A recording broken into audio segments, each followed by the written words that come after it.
పొరపాటున టీడీపీ గెలిస్తే రాష్ట్రానికి ఎంతో నష్టం జరుగుతుందని వైసీపీ చెబుతోంది. ఓటు విజ్ఞతతో ఓటు వేయాలని విజ్ఞప్తి చేస్తోంది. ఓటరులారా, విజ్ఞతతో ఆలోచించండి. పొరపాటున కూడా పొరపాటు చేయకండి. తెలుగుదేశానికి ఓటేయకండి. ఏదో కలలో ఉండి మన కర్మ కొద్దీ తెలుగుదేశం గెలిచిందనుకోండి, గ్రామీణ ఆర్థిక వ్యవస్థ కుప్పకూలుతుంది. పేదల ఇళ్లల్లో వెలుగుండదు. వారి కంచంలో మెతుకుండదు.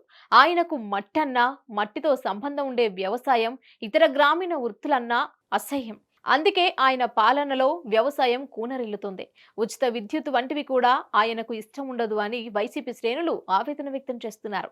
పేదలకు ఆర్థిక సాయం చేయడం కూడా దండగా అనేది ఆయన అభిప్రాయం. పేదలకు కడుపు నిండా అన్నం పెట్టడానికి సైతం ఆయన అంగీకరించారు. అందుకే పేదల ఖాతాల్లోకి పడవలసిన ఆసరా, ఇతర పాఠాలకను కోర్టులో పిటిషన్లు వేసి ఆపించారు. కోర్టు తీర్పిచ్చి పేద అక్కచెల్లెల ఖాతాల్లోకి డబ్బులు పడతాయనగానే మళ్లీ పిటిషన్ వేసి ఆలపించారు. అలాంటి చంద్రబాబు గెలిస్తే పేదలకు నిలువ నీడ ఉండదు.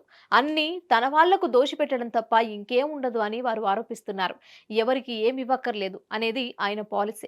కేవలం కార్పొరేట్ వ్యవస్థలను మాత్రమే పెంచి పోషించడం, దోచుకోవడం, సింగపూర్లో దాచుకోవడం ఆయనకు తెలిసిన విద్య అంటూ ఆరోపించారు. పోనీ ఇన్నేళ్ల పాలనలో ఆయన ఏ ఒక్క పేద వర్గాన్ని, శ్రమజీవులు కానీ ఆదుకున్న చరిత్ర ఉందా? ఆయనకు పేదలు అన్నా, కష్టజీవులు అంటే అసహ్యం. అందుకే మళ్లీ ఆలోచించండి. రాక్షస సంహారం జరగాలి. మళ్లీ జగనన్న సారథ్యంలో మనమంతా సంబరాలు జరుపుకోవాలి అని వారు ఓటర్లకు విజ్ఞప్తి చేస్తున్నారు.